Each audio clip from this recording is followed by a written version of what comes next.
After considering the historic page and viewing the living world with anxious solitude, the most melancholy emotions of sorrowful indignation have depressed my spirits, and I have sighed when obliged to confess that either nature has made a great difference between man and woman, or that the civilization which has hitherto taken place in the world has been very partial.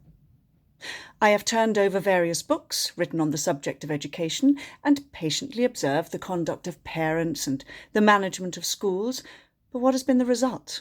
A profound conviction that the neglected education of my fellow creatures is the grand source of the misery that I deplore, and that women, in particular, are rendered weak and wretched by a variety of concurring causes originating from one hasty conclusion. The conduct and manners of women, in fact, evidently prove that their minds are not in a healthy state, for, like the flowers that are planted in too rich a soil, strength and usefulness are sacrificed to beauty, and the flaunting leaves, after having pleased a fastidious eye, fade disregarded on the stalk long before the season when they ought to have arrived at maturity. One cause of this barren blooming I attribute to a false system of education gathered from the books written on this subject by men who, considering females rather as women than human creatures, have been more anxious to make them alluring mistresses than rational wives. And the understanding of the sex has been so bubbled by this specious homage that the civilized women of the present century, with a few exceptions, are only anxious to aspire love when they ought to cherish a nobler ambition and by their abilities and virtues exact respect. In the government of the physical world, it is observable that the female in general is inferior to the male. The male pursues, the female yields. This is the law of nature, and it does not appear to be suspended or abrogated in favour of woman. This physical superiority cannot be denied, and it is a noble prerogative. But not content with this natural preeminence, men endeavour to sink us still lower, merely to render us alluring objects for a moment. And women, intoxicated by the adoration of men under the influence of their senses, pay them, do not seek to obtain a durable interest in their hearts, or to become the friends of the fellow creatures who find amusement in their society. I am very well aware of an obvious inference. From every quarter have I heard exclamations against masculine women. But where are they to be found?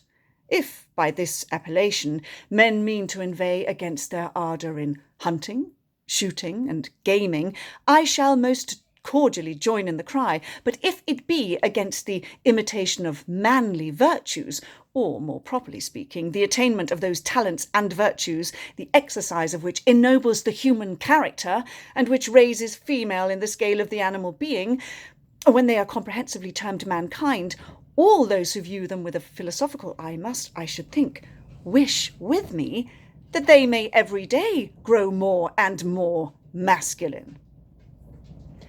My own sex, I hope, will excuse me if I treat them like rational creatures, instead of flattering their fascinating graces and viewing them as if they were in a state of perpetual childhood, unable to stand alone.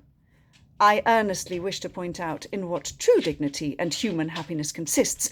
I wish to persuade women to endeavour to acquire strength, both of mind and body, and to convince them that the soft phrases, susceptibility of heart, delicacy of sentiment, and refinement of taste are almost synonymous with epithets of weakness, and that those beings who are only the objects of pity and that kind of love which has been termed its sister will soon be objects of contempt. Dismissing, then, those pretty feminine phrases which the men condescendingly use to soften our slavish dependence, and despising that weak elegance of mind, exquisite sensibility, and sweet docility of manners, supposed to be the sexual characterizations of the weaker vessel, I wish to show that elegance is inferior to virtue, that the first object of laudable ambition is to obtain a character as a human being. I'll say that again, a character as a human being. regardless of the distinction of sex, and that secondary views should be brought to this simple touchstone. Bear with me. This is a rough sketch of my plan, and I should express my conviction with the energetic emotions that I feel whenever I think of the subject. The dictates of experience and reflection will be felt by some readers. Animated by this important object, I shall disdain to cull my phrases or polish my style. I aim at being useful, and sincerity will render me unaffected, for wishing rather to persuade by the force of my arguments than dazzle by the elegance of my language. I shall not waste my time in rounding periods, nor in fabricating the turgid bombast of artificial feelings which, coming from the head, never reach the heart. I shall be employed about things, not words, and, anxious to render my sex more respectable members of society, I shall try to avoid that flowery diction which has slided from essays into novels, and from novels into familiar letters and conversation.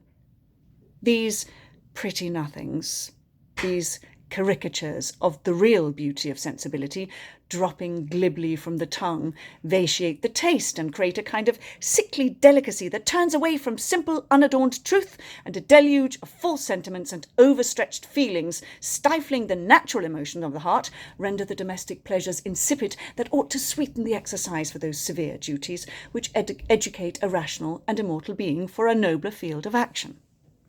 The education of women has, of late, been more attended to than formerly, yet they are still reckoned a frivolous sex, and ridiculed or pitied by the writers who endeavour by satire or instruction to improve them.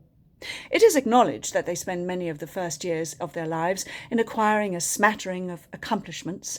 Meanwhile, strength of body and mind are sacrificed to libertine visions of beauty, to the desire of establishing themselves, the only way women can rise in the world, by marriage. And this desire, making mere animals of them when they marry, they act as such children may be expected to act. They dress, they paint, and they nickname God's creatures. Surely these weak beings are only fit for the seraglio. Can they govern a family, or take care of the poor babes whom they bring into the world? Bear with me again. If, then, it can be fairly deduced from the present conduct of the sex, from the prevalent fondness for pleasure, which takes place of ambition and those nobler passions that open and enlarge the soul, that the instruction which women have received has only tended, with the constitution of civil society, to render them insignificant objects of desire, mere propagators of fools.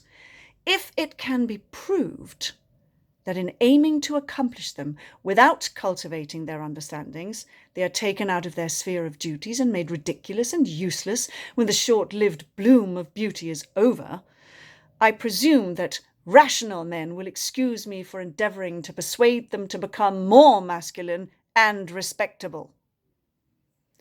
Women are, in fact, so much degraded by a mistaken notion of female excellence that I do not mean to add a paradox when I assert that this artificial weakness produces a propensity to tyrannize and gives birth to cunning, the natural opponent of strength, which leads them to play off those contemptible infantile airs that undermine esteem even whilst they excite desire.